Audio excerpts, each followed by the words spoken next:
पिछली कहानी में हमने देखा था कि आना और क्रिस्टीन के बीच सब कुछ ठीक हो जाता है। वो शादी करने वाले हैं और इस कहानी की शुरुआत में इन दोनों की शादी हो जाती है।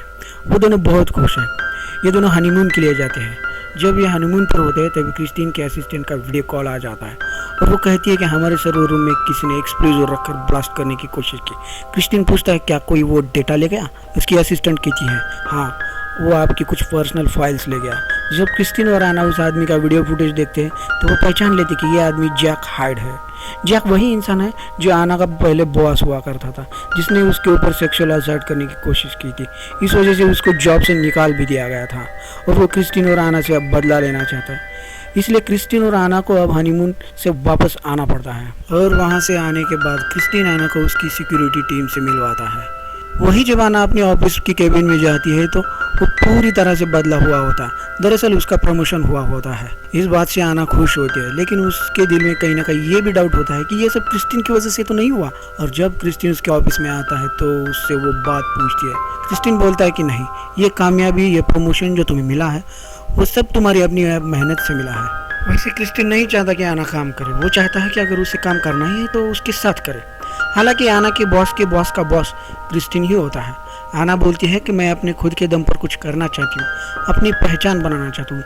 इस बात से क्रिस्टीन को अच्छा लगता है और जब ऑफिस खत्म हो जाता है तो क्रिस्टीन उसे बाहर लेने के लिए आता है और वो आना को उस जगह लेकर जाता है जहाँ पर उसने आना और अपने लिए एक नया घर खरीदा है। ये बहुत ही खूबसूरत और वो उसे अच्छी तरह से रिनोवेट करने के लिए एक आर्किटेक्चर को हायर करता है जिसका नाम जिया होता है। ये एलियट की दोस्त होती है।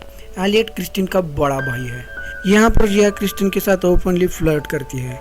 आना को ये बिल्कुल भी अच्छा नहीं लगता और जब क्रिस्टीन को फ़ोन आता है और वो वहाँ से थोड़ी दूर चला जाता है तो आना जिया को बोलती है कि तुम मेरे पति से फ्लर्ट करना बंद करो और उससे दूर रहो।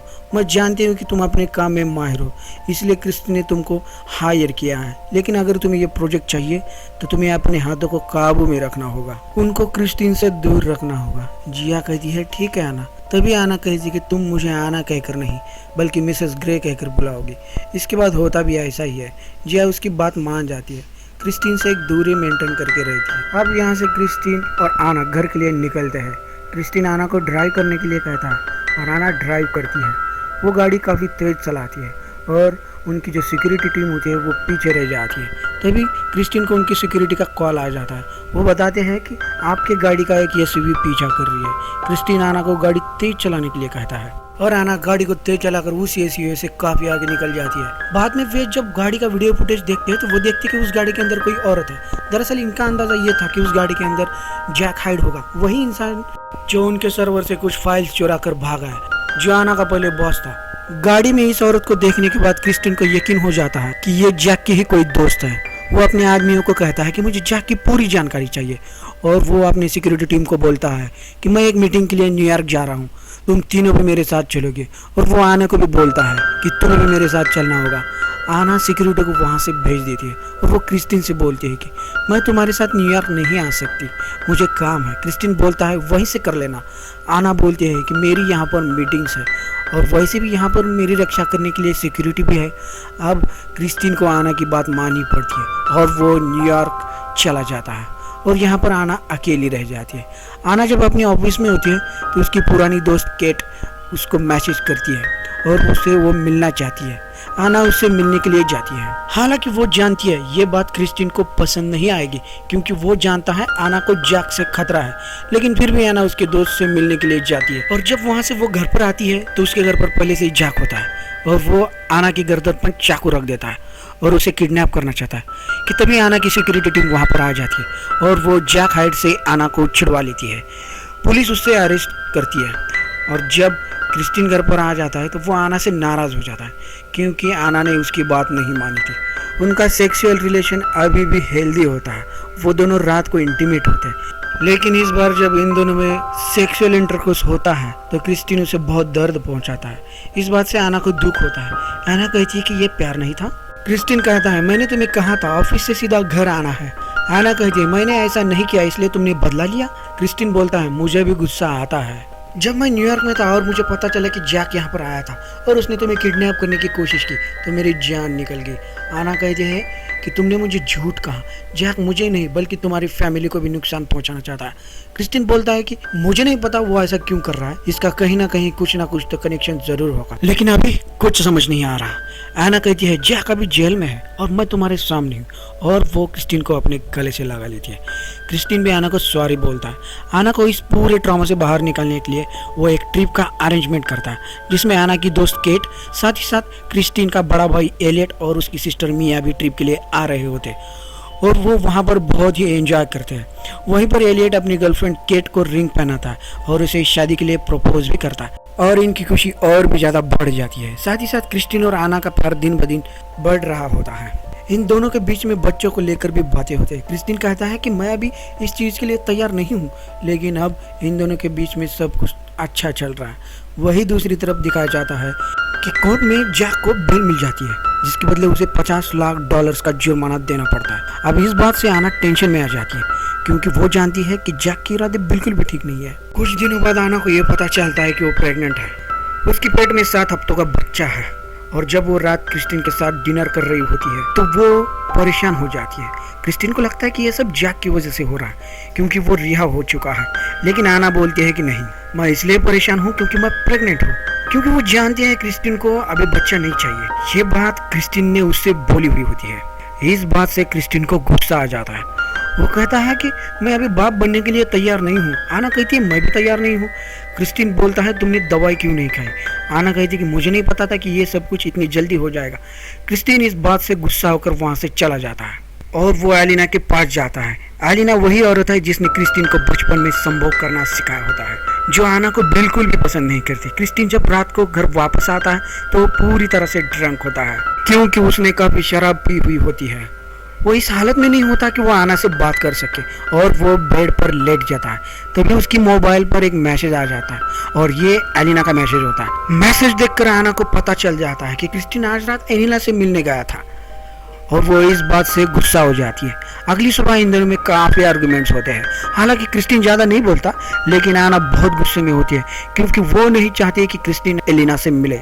वो कहती है कि हमारे होने वाले बच्चे को या तो हम साथ संभालेंगे, या ये काम मैं अकेले भी कर सकती हूँ। क्रिस्टिन बोलता है कि मैं काफी परेशान था, गुस्से में था, इसलिए मैं समझ ही नहीं पाया कि मुझे क्या करना चाहिए। आना बोलती है कि मैं भी गुस्से में थी, मैं भी परेशान थी, मुझे तुम्हारे साथ की जरूरत थी, लेकिन तुम कहाँ थे। क्रिस्टिन बोलता है कि मुझे पता है मैंने गड़बड़ की है, इसलिए तो मैं तुम्हारे सामने खड़ा होकर सॉरी बोल रहा हूँ। एना बोलती है कि काश ये सब तुमने कल कहा होता, और वो गुस्से से वहाँ से चली जाती है। जब वो ऑफिस जाती है तो ऑफिस में उसे जैक का फोन आता है। वो जेल से छूट चुका है, और वो आना को मिया के फोन से कॉल करता है। मिया क्रिस्टिन की बहन है, और आना जब देखती है कि जैक ने मिया के फोन से कॉल किया है तो वो समझ जाती है कि कुछ ना कुछ तो गड़बड़ है, और जैक उसे एक फोटो भेजता है जिसमें मिया बंदी हुई होती है। जैक गुस्से में होता है, और जैक आना को बोलता है कि क्रिस्टिन ग्रे को जो मिला है वो मुझे मिल सकता, लेकिन तुम लोगों ने उसे चुना। मैं क्रिस्टिन ग्रे से हर चीज में आगे हूँ।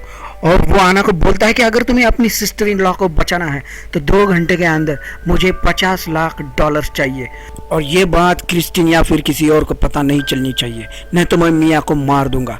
अब आना को 2 घंटे में $50 लाख जमा करने हैं, और वो ये बात क्रिस्टिन या फिर किसी और को बता भी नहीं सकती। अब आना अपने सिक्योरिटी को चकमा देकर सीधे बैंक जाती है, और वहाँ से वो $50 लाख निकालने के लिए चेक भरती है, लेकिन ये बहुत ही बड़ी कीमत होती है, इसलिए बैंक का मैनेजर क्रिस्टिन को फ़ोन करके बता देता है। क्रिस्टिन को ये लगता है कि आना उसे छोड़कर जा रही है, लेकिन कुछ देर बाद उसे पता चलता है कि जैक हाइड जेल से छूट चुका है, और उसकी बहन मिया का भी कुछ पता नहीं चल रहा, और क्रिस्टिन को कहीं ना कहीं शक हो जाता है कि जैक हाइड ने ही कुछ ना कुछ तो किया है, और ये जितनी भी सारी कड़ियाँ हैं ये एक दूसरे से जुड़ी हुई होती है। वही बैंक में दिखाया जाता है कि आना को $50 लाख मिल जाते हैं, और वो जैक हाइड को फ़ोन करके बता देती है कि मैं इतनी जल्दी नहीं आ सकती। जैक हाइड बोलता है कि पीछे की गली में एक गाड़ी खड़ी है, तुम वहाँ पर जाओ और अपना फ़ोन वहीं पर जो आदमी होगा उसको दे देना। एना बैंक के पीछे से इमरजेंसी गेट से निकल जाती है, लेकिन वो बैंक से निकलने से पहले मैनेजर से उसका फ़ोन मांग लेती है। वो कहती है कि मुझे तुम्हारा फ़ोन चाहिए। ये बैंक के बहुत पुराने और बड़े कस्टमर होते हैं, इसलिए मैनेजर उसको ना नहीं कर पाता। और जब आना गाड़ी के पास पहुंचते है तो वहां पर एक लड़की होती है। आना बैंक के मैनेजर का लिया हुआ फोन उस लड़की को दे देती है। उस लड़की को लगता है कि ये आना का ही फोन है और वो लड़की उस फोन को फेंक देती है। आना का फोन अभी भी बैग में ही होता है और आना जब उस गाड़ी के साथ आगे बढ़ रही होती है तो क्रिस्टीन उसके फोन की लोकेशन को ट्रैक कर लेता है और वो उस गाड़ी का पीछा करना शुरू कर देता है। वही आना उस जगह पहुंच जाती है जहाँ पर जैक हाइड और मिया है। वो कहती है कि मिया को छोड़ दो, मैं तुम्हारे सारे पैसे लेकर आई हूँ, लेकिन जैक हाइड उससे बदला लेना चाहता है। वो कहता है कि तुम्हारी वजह से मेरी जॉब चली गई और वो आना को मारना शुरू कर देता है। आना प्रेग्नेंट होती है और उसके पेट में वो लात मारता है। उसी वक्त आना को काफी दर्द होता है। आना अपने पास एक रिवॉल्वर ले आई थी। आना उस रिवॉल्वर को निकालकर जैक के पैरों पर शूट कर देती है और तब तक वहाँ पर क्रिस्टीन और पुलिस भी आ जाती है और वो जैक हाइड को पकड़ लेते हैं। आना को हॉस्पिटल ले जाया जाता है और जब आना को होश आता है तो वो कहती है कि हमारा बच्चा ठीक है ना। क्रिस्टीन बोलता है हाँ बिल्कुल ठीक है। वो कहते हैं आना मुझे तुम्हारे साथ अपना बच्चा भी चाहिए। मैं बहुत डर गया था, दरअसल मैं तुम्हारा प्यार बांटना नहीं चाहता था। आना कहती है कि तुम मेरी जिंदगी हो, मैं तुमसे बहुत प्यार करती हूँ और मेरा प्यार कभी बट नहीं सकता। और आना जब पूरी तरह से ठीक हो जाती है तो वो घर पर आ जाती है। क्रिस्टीन और आना के बीच में अब सब कुछ ठीक हो गया है। इन दोनों में प्यार अब पहले से ही ज़्यादा बढ़ गया है। हालांकि जैक हाइड अब जेल में है लेकिन उसका छूटना लगभग नामुमकिन होता है। लेकिन क्रिस्टीन के लोग उसके बारे में और भी ज़्यादा इंफॉर्मेशन इकट्ठी कर रहे होते हैं और उस इंफॉर्मेशन के थ्रू क्रिस्टीन को ये पता लगता है कि जैक हाइड और क्रिस्टीन ये दोनों बचपन में एक ही फॉस्टर फैमिली के साथ थे। फॉस्टर फैमिली उनको कहा जाता है जो अनाथ बच्चों को कुछ दिन के लिए अपने साथ रखते हैं, क्योंकि क्रिस्टीन और जैक हाइड ये दोनों भी अनाथ थे और ये एक ही फैमिली के पास थे। इसलिए जैक को ये लगता है कि जिस फैमिली ने क्रिस्टीन को अडॉप्ट किया है, अगर वो उसे अडॉप्ट कर लेती तो आज वो क्रिस्टीन की जगह पर होता। क्रिस्टीन आना को कहता कि अगर मेरी माँ मुझे अडॉप्ट नहीं करती तो शायद मैं आज जैक हाइड की जगह जेल में होता। आना कहती है ऐसा नहीं है, तुम एक अच्छे इंसान हो, तुम सबके साथ अच्छे से पेश आते, चाहे तुम कहीं पर भी हो तुम बहुत बेहतर इंसान होते। क्रिस्टीन को इस बात से खुशी होती है कि उसकी पत्नी उसे समझती है। इसके बाद अगले दिन क्रिस्टीन अपनी रियल मॉम के कब्र के पास जाता है और वो उन्हें फूल भी चढ़ाता है। यहाँ पर क्रिस्टीन आज से पहले कभी भी नहीं आया होता, लेकिन अब क्रिस्टीन की ज़िंदगी में सब कुछ ठीक है, वो सबको माफ़ कर चुका है। और कुछ ही दिनों के बाद क्रिस्टीन और आना को एक बेटा हो जाता है जिसका नाम वो टेडी रखते हैं। और क्रिस्टीन अपने बेटे के साथ अपनी पत्नी के साथ बहुत ही खुश है। और कुछ सालों बाद आना फिर से प्रेग्नेंट हो जाती है, उसको और एक बच्चा होने वाला है। और इसी के साथ ये कहानी यहीं पर ख़त्म हो जाती है।